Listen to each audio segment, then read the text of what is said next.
오늘 우리는 성경 속에서 절망의 밤을 지나는 한 사람을 만납니다.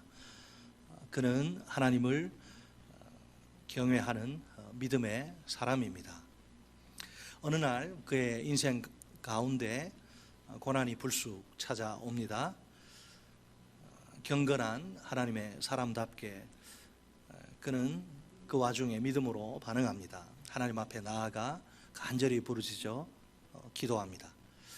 이상하게도 어찌된 영문인지 아무런 응답이 없습니다. 다만 오랫동안 하나님의 무거운 침묵이 계속될 따름입니다. 하나님의 언약 백성의 입장에서 도무지 해석이 되지 않는 괴로운 현실입니다. 결국 뜻밖의 상황이 그를 절망의 구렁텅이에 빠뜨립니다. 이 시편은 크게 4개의 연으로 나눌 수 있습니다. 기승전결 이렇게 말할 수도 있고요. 자, 먼저 1연, 자, 그 표시하면 좋겠습니다. 1연 곧 기인데 1절로 4절까지 내용은 절망의 밤에 짓는 한숨. 우리 따라서 하십니다. 절망의 밤에 짓는 한숨. 네. 자, 본문 1절로 2절에서 이제 시인은 밤새도록 두 손을 들고 하나님께 기도합니다. 자, 본문 1절에는 내 음성으로, 내 목소리로 하나님께, 이게 2번 반복되죠. 그만큼 시인의 기도가 간절합니다. 그가 절박한 상황에 처해 있기 때문입니다. 본문 2절을 보면 이제 시인은 지나간 과거의 그 상황을 마음속에 현재형으로 그립니다. 그동안 지속적으로 겪어온 어려움을 생생히 전달하는 겁니다. 환난 날은 밤과 평행을 이룹니다. 여기 날과 밤이란 단어는 중단되지 않는 지속성을 가리킵니다. 특히 밤은 이 시편에서 3번씩이나 반복됩니다. 시인의 그 고난에 대한 강렬한 은유로 사용된 것이죠. 시인은 고난의 한복판에서 주님을 찾습니다. 그가 하나님의 임재를 간절히 구한 것이죠. 또한 시인은 손을 들고서 거두질 않습니다. 이것은 손을 앞으로 쭉 뻗고 이렇게 기도하는 모습을 표현합니다. 간청 혹은 끈덕지게 조르는 행동을 말합니다. 보면 3절로 4절에서 이제 시인은 뜬 눈으로 불면의 밤을 지새웁니다. 그는 점점 희망을 잃어가는 자신을 발견합니다. 자신이 지금 이 상황을 어떻게 느끼고 있는지 그 심정을 숨김없이 털어놓습니다. 3절 말씀이죠. 내가 하나님을 기억하고 불안하여 근심하니 내 심령이 상하도다. 아멘. 이 불안하다, 이 단어는 끊임없이 몰아치는 파도 소리를 가리킵니다. 기절할 것 같은 영혼의 그 상태를 표현하는 겁니다. 상하다라는 단어는 지쳐 쓰러질 정도로 힘이 쭉 빠져서 쇠약하게 된 모습을 묘사합니다. 시인이 거의 이런 2 단어를 써서 절망에 떨어진 자기 모습을 이렇게 소개하는 거죠. 의심과 또 두려움의 공격 때문에 마음이 한없이 무너지고 약해진 겁니다. 자, 시인은 하나님이 과거에 이전에 행하신 그 일들을 생각하면서 자신의 현실을 봅니다. 그러자 심령이 상하는 것을 느끼게 됩니다. 과거에 어떤 일이 벌어졌어요? 그 크신 능력으로 이스라엘을 구원하신 하나님이 아닙니까? 지금은 왜 그 능력을 사용하시지 않는 겁니까? 무엇 때문에 경건한 시인이 간절히 도움을 호소하는데도 외면하시는 것입니까? 도대체 무슨 이유로 계속 침묵으로 일관하시는 겁니까? 과거의 구원과 현재의 침묵, 이것이 시인의 발등에 떨어진 딜레마입니다. 이게 해결이 안 되는 거예요. 이게 혹독한 고난 속에서, 가벼운 이런 고난이 아닙니다. 그냥 혹독한 고난 속에서 아무리 기도해도 하나님이 응답하시지 않으면 어떨까요? 경건한 하나님의 사람이라도 그 믿음이 이제 흔들릴 수 있고 또 신앙적 위기에 빠질 수 있습니다. 이 시인이 그러잖아요. 시인의 신앙적 위기를 본문 4절이 더 심각하게 묘사합니다. 이 4절을 잘 한번 보세요. 자, 주께서, 이게 중요합니다. 주께서 내가 눈을 붙이지 못하게 하시니 내가 괴로워 말할 수 없나이다. 내가 몸을 피곤하게 해서 그런 것도 아니고 나하고 상관없어요. 주께서 오랫동안 뜬 눈으로 밤을 지새워 왔는데 이유가 뭐예요? 주께서 내가 눈을 붙이지 못하게 하시니. 이 표현 속에 그 이유가 들어있죠. 여러분, 불면증, 사람이 못할 짓이에요. 불면증. 고문 중에서 가장 지독한 비인간적인 고문이 사람 잠을 안 재우는 거예요. 잠을 안 재요. 사람 미쳐버린다니까, 돌아버린다니까. 불면증에 지금 시달리고 있으니 이게 얼마나 이게 힘들고 괴로울까요? 그런데 이게 시인은 지금 이게 누구 때문에 그랬다는 거예요? 하나님 때문에. 자신의 이 고통의, 불면의 고통의 원인을 응답하시지 않는 하나님께로 지금 돌리는 거예요. 오죽하면, 이래서는 안 되는데, 오죽하면 여러분, 내가 괴로워 말할 수 없나이다. 고백. 자기가 무슨 벙어리처럼 한마디 말도 할 수 없다, 그게 아니죠. 지금 하나님께 말하는 중이잖아요. 따라서 이렇게 이해하는 것이 좋습니다. 나는 너무너무 아주 징그럽게 내가 힘들기 때문에 내 고통을 차마 말로 이렇게 제대로 옮길 수가 없습니다. 자, 이게 1년이고, 자, 다음은 2연, 즉 기승, 승. 본문 5절로 9절까지, 5에서 9절, 9의 그 밑줄을 사선을 끄서 표시하시고, 이거 뭐냐면 신앙 고백에 대한 정면 도전이에요. 자, 같이 합니다. 신앙 고백에 대한 정면 도전. 네. 자, 우선 본문 5절로 6절에 따르면 이제 시인은 밤에 부르던 노래를 기억합니다. 옛 이스라엘의 구원사를 쭉 살피면서 이전에 그가 밤에 불렀던 노래를 기억하는 거예요. 시인이 도대체 무슨 노래지? 고난 속에 무슨 노래입니까? 노래는 무슨 노래? 시인이 무슨 노래를 기억한다는 말입니까? 그가 학자들이 그가 묵상하면서 부른 감사의 노래일 거다, 과거에 그렇게 이야기하는데, 이스라엘의 역사 가운데 구원을 베푸신 하나님께 감사의 노래를, 막 가슴 벅찬 감사의 노래를 부른 거죠. 그의 이 옛 노래는 현재 위기와 고뇌와 절망과는 너무나 이게 어울리지 않아요. 너무나 대조가 되죠. 그 은혜와 그 사랑, 그 능력, 그 찬란한 은혜, 그 사랑, 그 능력 왜 오늘은 나타나지 않는 겁니까? 마침내 시인의 이제 절망 한계에 도달합니다. 그래서 이 7절로 9절이 핵심인데, 이 시편에 이 본문 7절로 9절에서 그가 6가지 질문을 그냥 속사포처럼 따발총처럼 쉬지 않고 쏟아내요. 멀고 먼 옛적에 구속사의 그 시간을 쭉 생각하며 역사와 지금 현실의 모순, 과거 역사와 현실이 지금 이게 이 모순을 지금 제시하는 건데, 모두가 하나님 때문에, 하나님의 침묵과 연관된 질문들입니다. 하나님의 관심을 가장 확실하게 이끄는 질문들을 던져보는 거예요. 시인의 질문들은 수사학적입니다. 수사학적 질문 아시죠? 그 반대의 그 내용을 강조하기 위해서 이제 한번 비틀어서 하는 거죠. 수사학적인데 그 현재 딜레마 앞에서 비탄의 감정을 느끼며 던지는 질문들입니다. 하지만 그 하나님이 자기를 버리시지는 않으셨다, 이걸 이제 암시합니다. 누가 보더라도 현실 상황은 하나님이 자신을 잊으신 것 같습니다. 하나님의 그 성품과 이 고난의 현실이 이게 지금 이게 일치하지 않는 거예요. 그러나 시인은 이 질문을 던지면서도 부정적인 대답을 기대합니다. 따라서 하나님이 자신을 잊지 않으셨다, 이걸 이제 강조하죠. 이게 본심은 이거죠. 그런데 꼬아서 이야기합니다. 자, 시인은 밤에 과거에 그 밤에 자기가 부른 노래를 이렇게 살피면서 이 수사학적 질문들을 던집니다. 이건 언약의 약속을 그냥 완전히 뒤집어 버리는 그런 충격적인 질문이죠. 자, 한번 볼게요. 첫째 질문, 본문 7절 말씀인데, 주께서 영원히 버리실까? 자, 버리신다는 거, 안 버리신다는 거예요?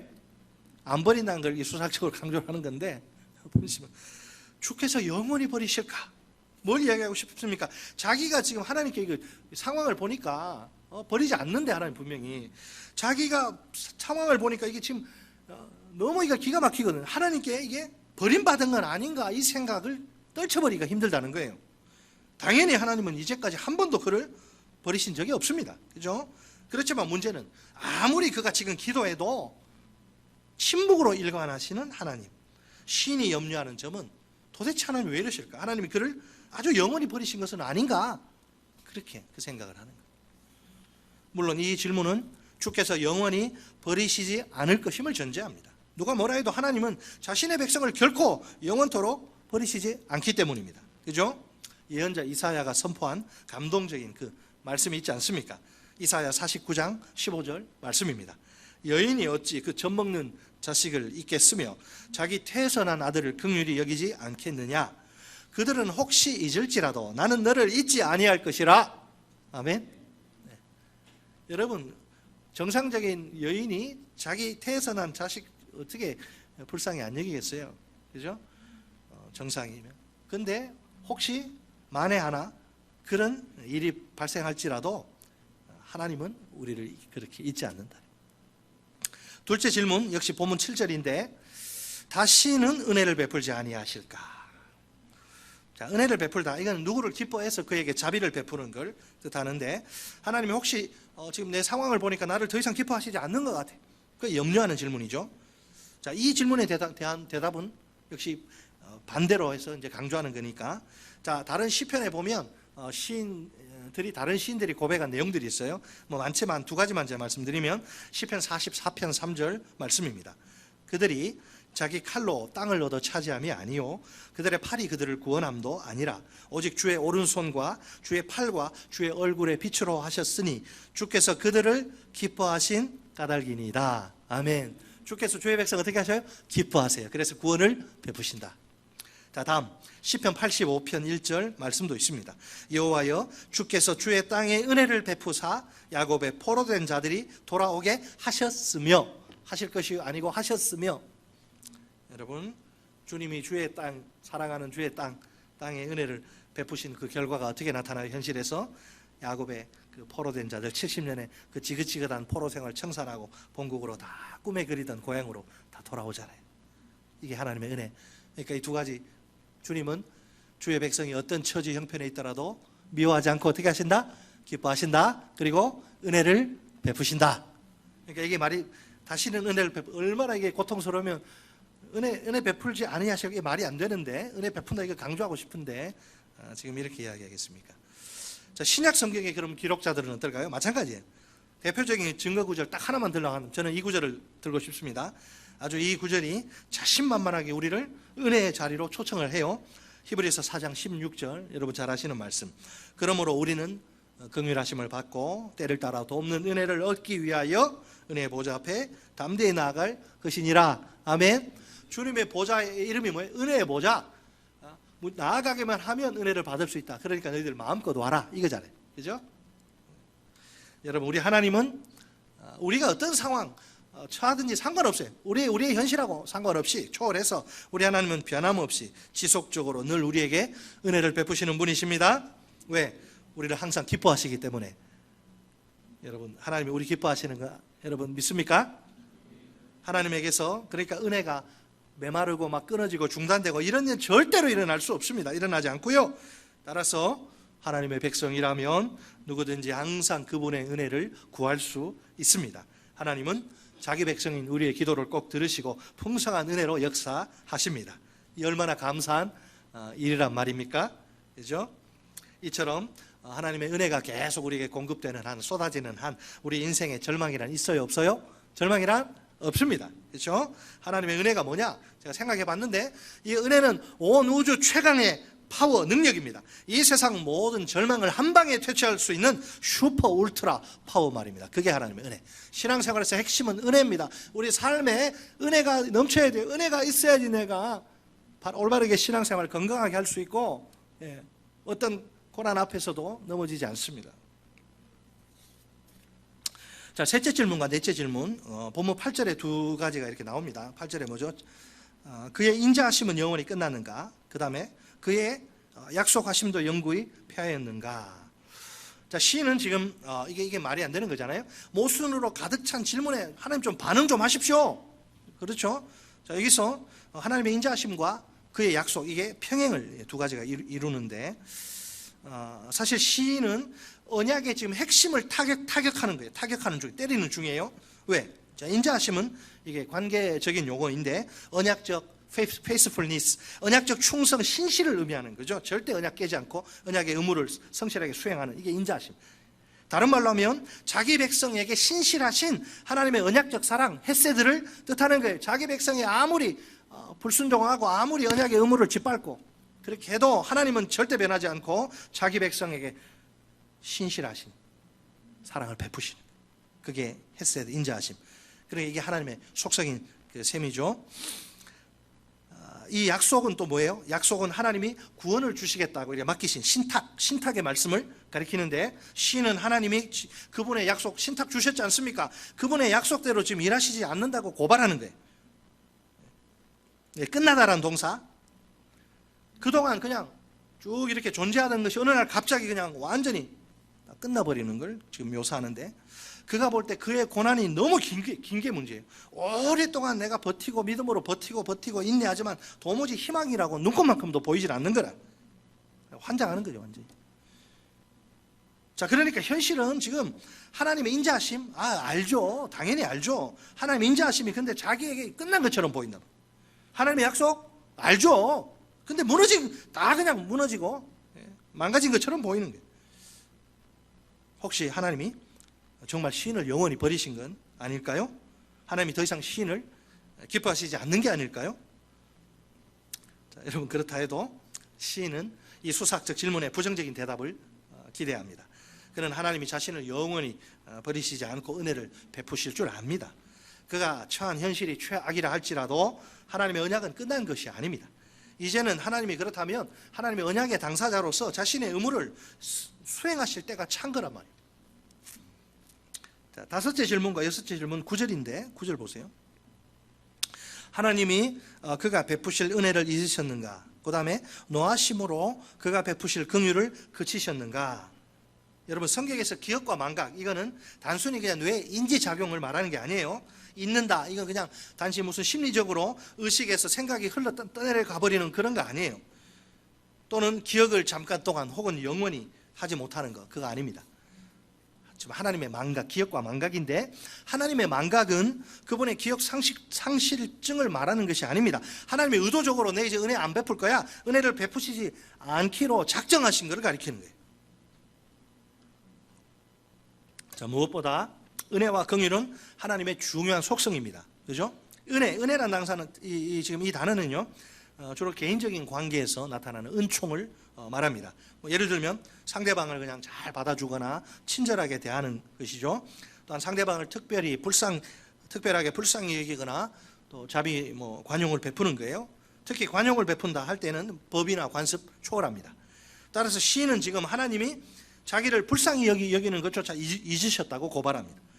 아무리 하나님의 침묵에 자기가 모르는 정당성이 있다 하더라도 이건 아니라는 거죠. 지금은 하나님이 최소한 자기를 좀 불쌍히 여겨주셔야 한다는 겁니다.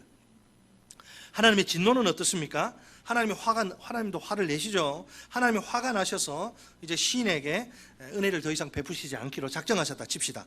그럼 이거는 비성경적이죠. 하나님의 본성과 충돌하죠. 왜?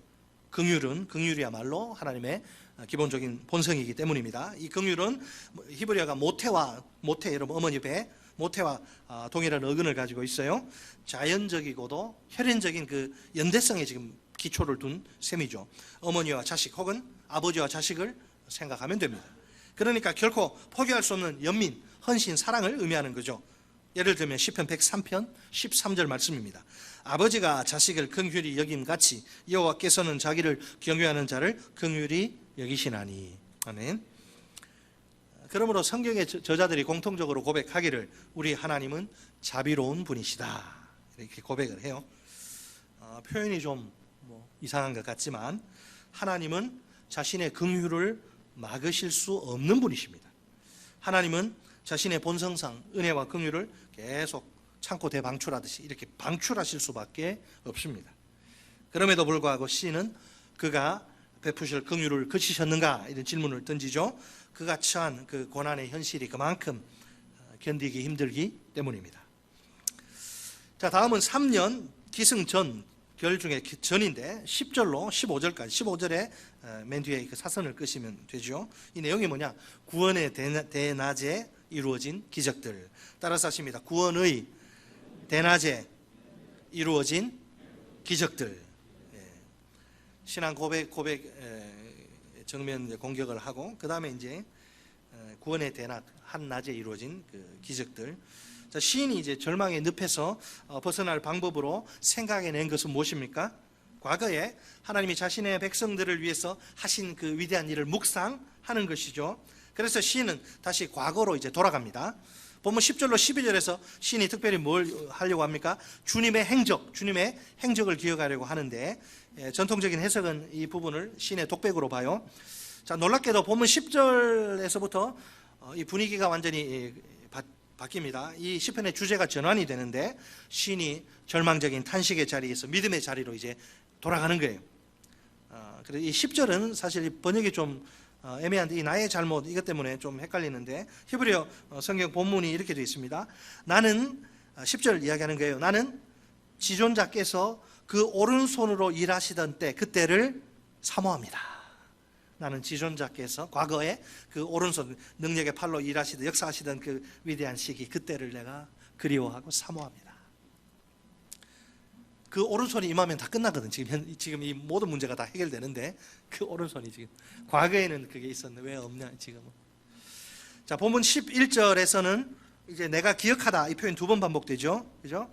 내가 땡땡땡 생각하고 땡땡땡을 기억하려고 한다. 거기 이제 옛적에 행하신 기이한 일, 여호와의 일 다 들어가는데, 시인은 주님의 행적을 잊지 않으려고 의식적으로 계속 노력하는 중입니다. 그가 기억하려는 것은 뭐냐? 여호와의 일들, 주께서 옛적에 행하신 기이한 일, 기사죠, 기사. 여호와의 일들, 곧 주의 행사는 주님이 구원사 속에서 베푸신 모든 일들을 다 이렇게 다 포함합니다. 주께서 옛적에 행하신 기이한 일, 이게 무수하게 많죠. 그 중에 전형적으로 나오는 게 뭐냐면 출애굽, 특별히 이스라엘에게 출애굽이 가장 중요하죠. 출애굽에 나타난 크신 행적, 이게 주께서 옛적에 행하신 기이한 일 중에 그냥 아주 탑입니다. 탑, 최고에게. 사람들이 측량할 수 없는 일, 놀라운 일, 심판과 구원으로 나타난 큰 일이죠. 본문에서 이제 하나님이 자기 백성을 놀랍게 구원하신 일인데, 자, 이렇게 이제 기억을 합니다. 그래서 이제 시인의 이걸 통해서 시인의 이제 태도의 변화가 막 일어납니다. 분명 이제까지 어떻게 지금 시인이 지내왔습니까? 고통 속에서 한숨 지으며 뜬 눈으로 불면의 밤을 지새워온 그가 아닙니까? 이제 그는 절망의 자리에서 하나님을 찬양하는 자리로 나아갑니다.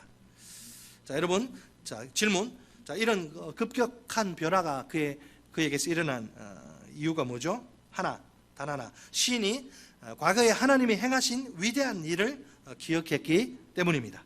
이스라엘의 역사 가운데 놀라운 능력으로 구원을 베푸신 하나님이 아닙니까? 그런 하나님이시라면 시인의 삶의 현장 속에서도 능히 구원을 베푸시지 않을까요? 우리의 삶에서도 마찬가지고. 그러니까 시인의 현재 상황이 아무리 절망적이라 해도 괜찮습니다. 하나님의 구원 사역은 결코 중단되지 않을 것이기 때문입니다. 우리가 심리적 관점에서 시인의 내면을 이렇게 들여다본다면 어떨까요? 현재 그는 치유의 과정을 지금 통과하는 중이에요. 그는 더 이상 하나님의 유기, 하나님의 버림에 대해서 이제 고민하지 않습니다. 어둠 속에서 절망의 한숨을 꺼이꺼이 토해내던 예전의 모습은 보이질 않습니다. 오히려 그는 역사 속에 나타난 하나님의 위대한 구원의 역사들을 떠올립니다. 그 역사들 속에서 이제 절망을 뚫고 쏟아지는 희망의 빛을, 찬란한 빛을 바라봅니다. 오늘 그가 처한 상황이 어떠하든지 하나님의 구원의 역사는 절대로 중단되지 않을 것입니다. 이 확신이 시인을 변화시킵니다. 그에게 절망의 자리는 더 이상 어울리지 않습니다. 그는 그 자리를 박차고 일어나 소망의 자리로, 찬양의 자리로 나아갑니다. 자, 그가 변화된 모습을 보세요. 신앙 고백에 정면 도전하던 그가 13절로 15절에 가면 이제 신앙 고백을 재천명합니다. 재천명하는 신앙 고백, 3가지 중요한 내용이죠. 간단하게 보면, 첫째로 주의 도는 거룩합니다. 여러분, 주의 도, 이게 주님의 진리를 말하는 게 아니고 주님의 능력이나 권세, 다스림을 이야기하는 거죠. 다른 그 고대 근동의 종교와는 달리 여호와의 종교에서 거룩은 신성의 그 중심 특징입니다. 우리 하나님은 거룩하십니다. 그분의 이름도, 그분의 말씀도 거룩합니다. 하나님은 맹세하고 약속할 때 반드시 자신의 거룩함을 걸고 자신의 거룩함으로 맹세하고 약속합니다. 우리가 믿을 수가 있는 거죠. 둘째로, 하나님은 어떤 분이라? 이 세상에서 가장 위대하신 신이십니다. 신이 여기서도 수사학적 질문을 던집니다. 하나님과 같이 위대하신 신이 누구오니까? 무슨 말이죠? 이 세상에 하나님과 같이 위대한 신은 아무도 없다. 이걸 이렇게 수사학적으로 한번 꼬아서 강조하는 겁니다. 하나님이 기이한 일, 곧 하나님만이 하실 수 있는 기적을 행하셨기 때문이죠. 그 기적, 여기 본문이 이야기하는 건 뭐죠? 하나님이 야곱과 요셉의 자손을 구원하신 것입니다. 하나님은 주의 팔로 주의 백성 곧 야곱과 요셉의 자손을 속량하십니다. 주의 팔, 이것은 하나님의 힘과 능력을 상징하죠. 그러니까 지금 여기서는 출애굽 사건을 염두에 둔 말씀입니다. 이스라엘 그 세계 최강대국, 그 당시 애굽의 철권 통치 아래 무려 400년 이상, 400년 혹은 430년 이렇게 종살이 하던 내가 노예고 우리 아버지 노예, 우리 할아버지 계속 올라가도 전부 노예, 그냥 400년 동안 한 제너레이션을 여러분 15년 뭐 20년 계산해도 이게 몇 대 20대 아주 무서운 거죠. 나갈 수가 없어, 노예 그 상태에서. 그런 자들을 구원하실 수 있는 분은 오직 위대하신 하나님 한 분밖에 없습니다. 그걸 지금 이야기하는 거예요. 셋째로 주는 하나님이십니다. 주는 하나님. 자, 여기 보면 이스라엘의 하나님, 그럼 신 중에 여러 신 중에 한 신, 이게 아니잖아요. 그래서 이스라엘의 하나님을 다른 신들과 좀 차별화하기 위해서 여기 정관사, 히브리어 정관사가 이게 붙어 있는데 오직 주님만이 참되신 하나님이시다, 이걸 이제 천명하는 거예요. 이 하나님은 창조 세계와 역사의 현장에서 기이한 일을 수없이 행하시는 분이십니다. 기적의 하나님 이곳에 오소서. 참 사람들이 힘드셔가지고 표정을 기적의 하나님 좋지 않습니까? 이곳에 오십시오. 기적의 하나님 오실 수 있죠. 예. 창조 세계와 역사의 현장에서 수많은 기적을 행하신 그 하나님, 항상 큰 힘과 큰 능력으로 자기 백성을 그 모진 고통과 시련에서 구원하시는 위대하신 우리 하나님, 그걸 고백하는 거예요.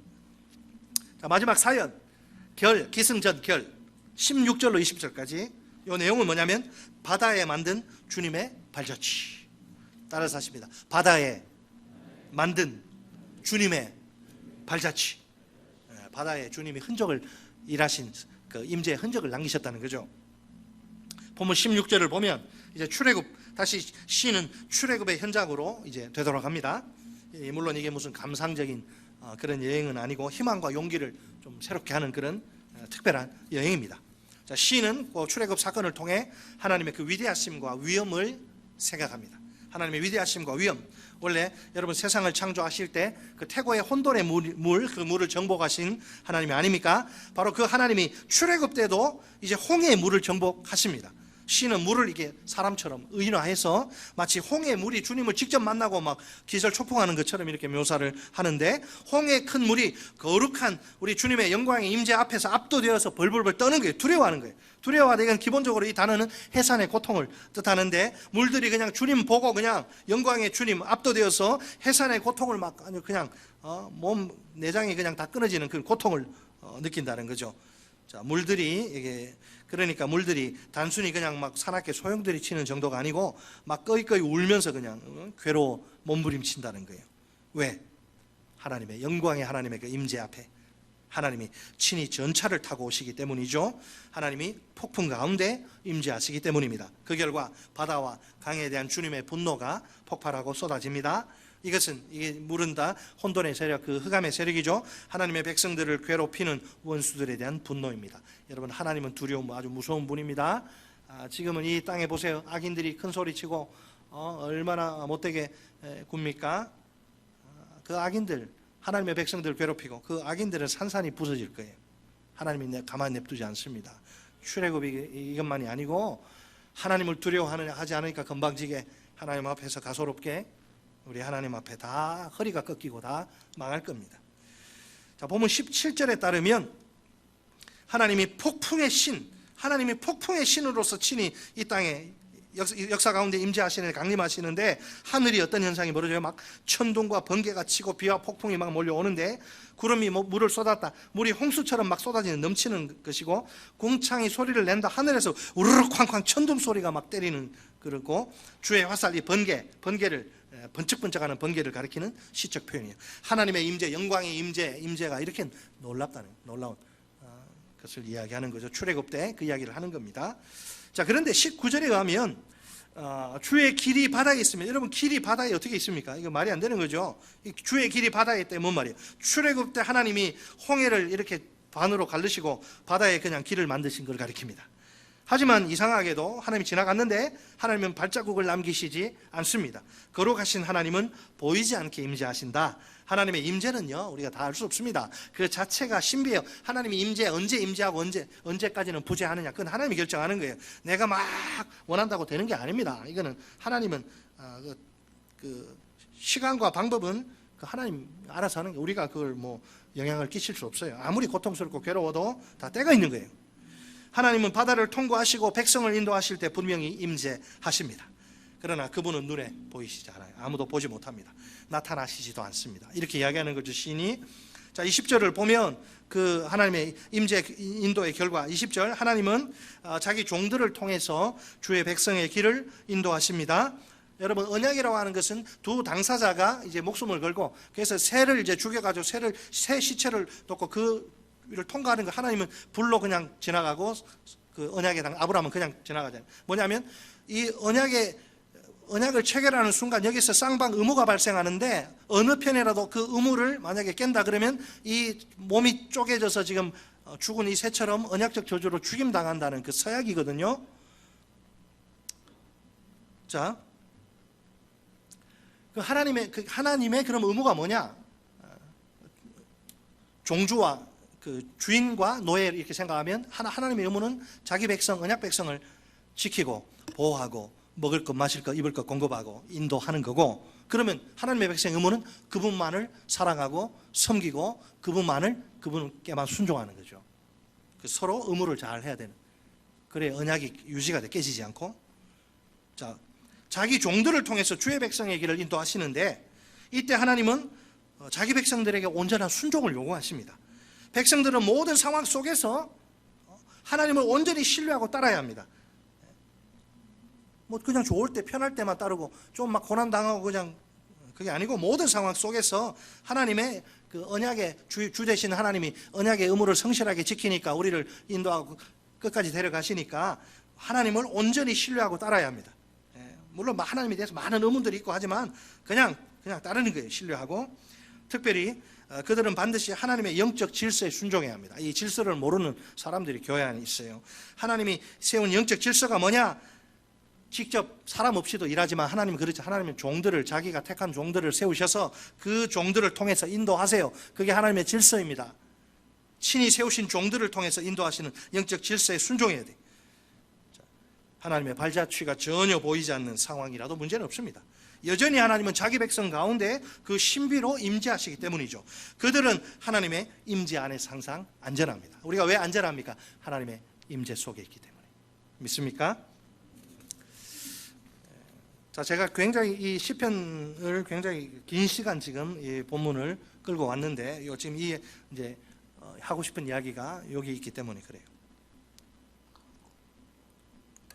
여러분, 이 세상의 고난, 지금 고난인데 이 주제가, 이 세상의 고난을 좋아할 사람은 아무도 없습니다. 저도 고난 좋아하지 않습니다. 솔직히 누구나 될 수 있으면 피하고 싶은 것이 고난입니다. 좀 신앙생활해도 좀 편하게 하고 싶고, 내가 막 수십 년 헌신했는데 뭐 이제 좀 편하게 하자. 사람 본성이 그렇죠. 자, 우리가 하나님을 믿는 그분의 자녀라 해도 고난은 피할 수 없는 현실. 어떤 면에 이게 숙명 같아요. 운명, 숙명, 고난. 나그네 그 등짐처럼, 나그네가 등짐을 메고 가잖아요. 물론 그 고통의 강도와 기간은 다를 수 있습니다. 그건 우리가 못 정하는 거죠. 어떤 경우에는 가정이나 공동체나 국가의 파국 같은 것일 수도 있어요. 우리 미얀마에 지금 군부, 우리 손성 교사님이 1년 만에 오셨는데, 미얀마 군부 쿠데타, 그 예수 믿는 사람들이 얼마나 말할 수 없죠. 우크라이나, 러시아 침공해가지고 지금 그 교회에 막 폭탄이 떨어지고 애들, 그런 경험은 뭔 잘못해서 있습니까? 뭐 죄를 지었습니까? 아니, 그런 거 아니에요. 이런 경험이 어떻게 설명할 겁니까? 이건 너무나 견디기, 어쨌든 당사자들 입장에서 너무나 이거 견디기 괴로운 고통, 죽음과 같은 고통이죠.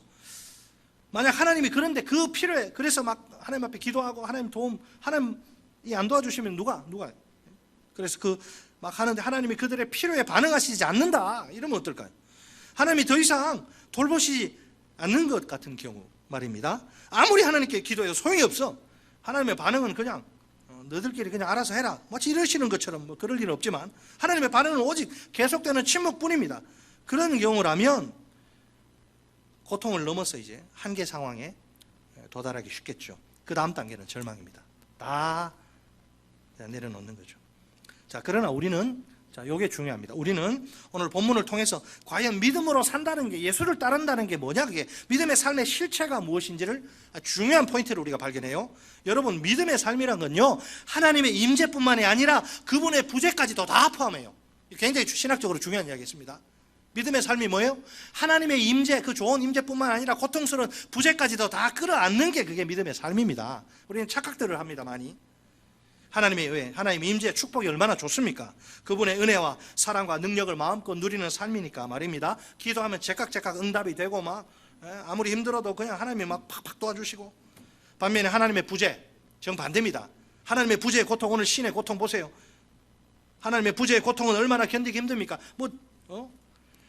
마치 하나님이 더 이상 내게 아무런 관심도 없는 것처럼 네 그냥 알아서 해라, 이렇게 느껴지니까 말입니다. 사실을 말하자면 믿음의 삶 가운데 임재, 하나님의 임재 축복만 있는 게 아니에요. 불편한 진실이지만, 고통스러운 진실이지만 하나님의 부재의 고통도 있습니다. 이걸 우리가 인정해야 됩니다.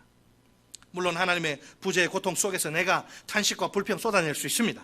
의심과 두려움 표현할 수 있습니다. 그렇지만 그 어느 누구라도 나를 잘못했다고 쉽게 손가락질하고 비난하거나 정죄할 수 없어요. 그것이 연약한 인생의 정직한 모습일 수 있기 때문에요. 놀랍게도 우리 하나님은 내 그 연약한 모습까지도 다 품어주십니다. 오늘 시인이 어떻게 절망의 자리에서 찬양의 자리로 나아갑니까? 계속 자기의, 그냥 우리가 고난이 오면 막 거기 그것만 이렇게 막 몰두해가지고 다른 게 안 보이잖아요. 그렇지 않고 계속 자기의 그 고난에 빠져있기보다는 하나님의 구원의 위대한 일을 묵상했기 때문입니다. 그 위대한 일을 통해 폭발한 하나님의 은혜, 사랑, 능력을 묵상한, 그때가 얼마나 좋았던가. 그 은혜, 그 사랑, 그 능력이 우리에게 임하였지. 그러자 비탄이 찬양으로, 의심이 확신으로 변하게 됩니다. 혹시 오늘 우리 가운데 절망의 밤을 통과하시는 분이 계십니까? 이유를 알 수 없는 힘겨운 고난 속에서 하나님께 부르짖어 기도합니다. 하지만 하나님은 아무런 반응도 보이시지 않습니다. 하나님의 침묵이 계속됩니다. 고난 자체에서 오는 그 고통과는 비교할 수 없을 정도로 큰 고통이 하나님의 침묵이 아닙니까? 나를 지극히 사랑하시는 하나님이시라면 내게 이러실 수는 없습니다. 버티고 버티다가 더 이상은 버틸 수 없는 한계 상황에 봉착합니다. 마치 절망에 낭떠러지 홀로 외롭게 서 있는 그런 느낌이에요. 마음속에서 여러 가지 질문들이 꼬리에 꼬리를 물고 일어납니다.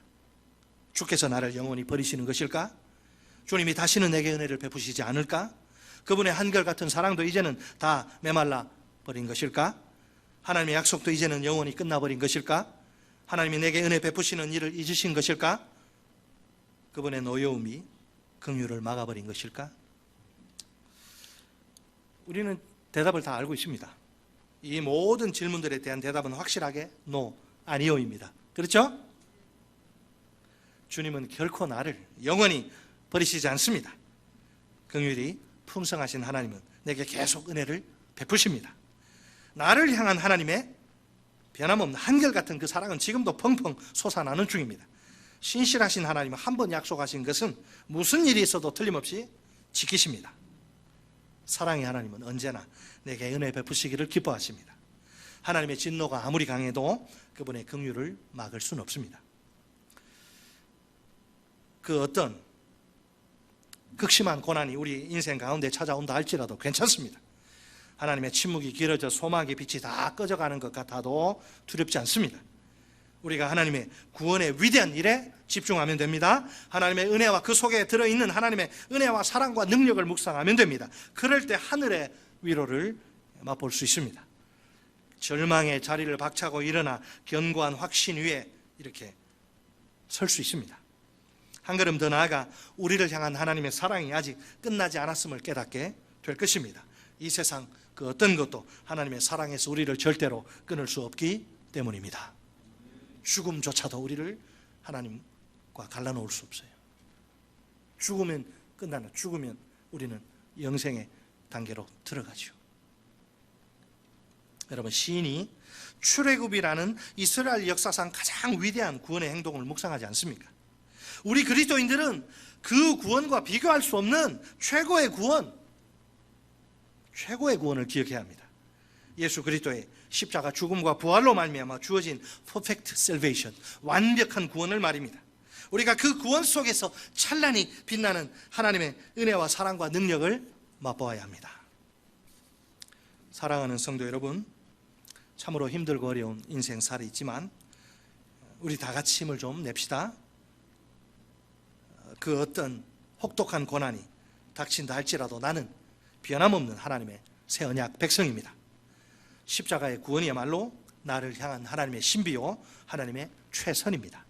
십자가에서 이미 하나님이 내게 그 은혜와 사랑과 능력을 충만히 부어 주셨습니다. 그러므로 고난의 현실이라도 내가 십자가의 그 구원을 기억하고 붙들기만 하면 됩니다. 그러면 절망의 자리에 잠깐 떨어진다 해도 다시 찬양의 자리로 나아갈 수 있습니다.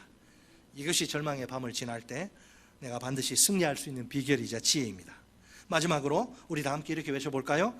내 인생에 절망이란 없다. 따라서 하십니다. 내 인생에 절망이란 없다. 또 한 번 합니다. 브라보. 내 인생.